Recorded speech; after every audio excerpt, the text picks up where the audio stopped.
बुद्ध को आत्मज्ञान प्राप्त हुआ। उसकी विधि एक खास विधि थी जिससे बुद्ध को आत्मज्ञान प्राप्त हुआ।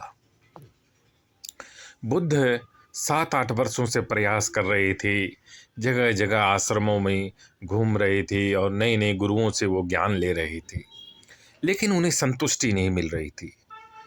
उन्हें जो चाहिए था, आत्मज्ञान चाहिए था, वो नहीं मिल रहा था।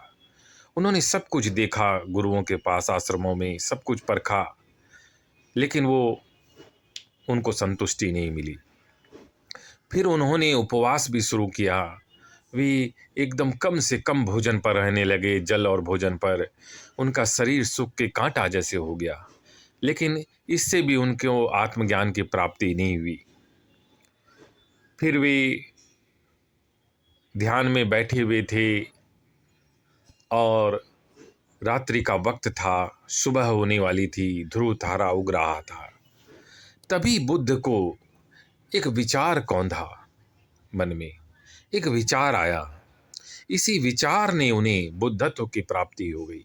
इसी विचार से गौतम बुद्ध को बुद्धत्व की प्राप्ति हो गई। इसी विचार ने उन्हें पूरी तरह से जागृत कर दिया और पूरे संसार का ज्ञान, आत्मज्ञान उनके अंदर प्रकट हो गया। यही विचार था। ये विचार यह था कि उन्होंने देखा कि संसार में सब कुछ परमात्मा का है।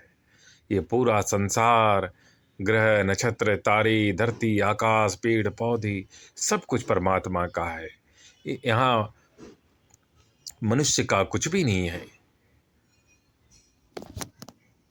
बुद्ध ने देखा कि संसार में सब कुछ परमात्मा का है, हमारा कुछ भी नहीं है।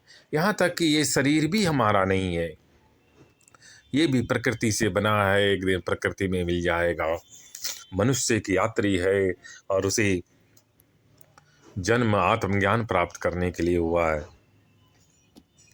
इस विचार के आते ही बुद्ध को आत्मज्ञान प्राप्त हो गया, उनका जीवन बदल गया।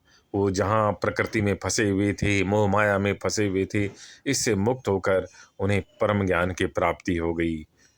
जब उन्होंने देखा कि संसार में सब कुछ परमात्मा का है, हमारा कुछ भी नहीं है, यहाँ तक कि ये शरीर भी हमारा नहीं है, प्रकृति से बना है, एक दिन प्रकृति में मिल जाएगा।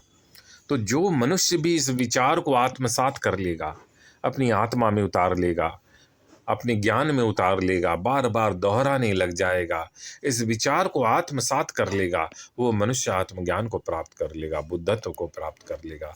लेकिन यह विधि एक दिन में नहीं होगी।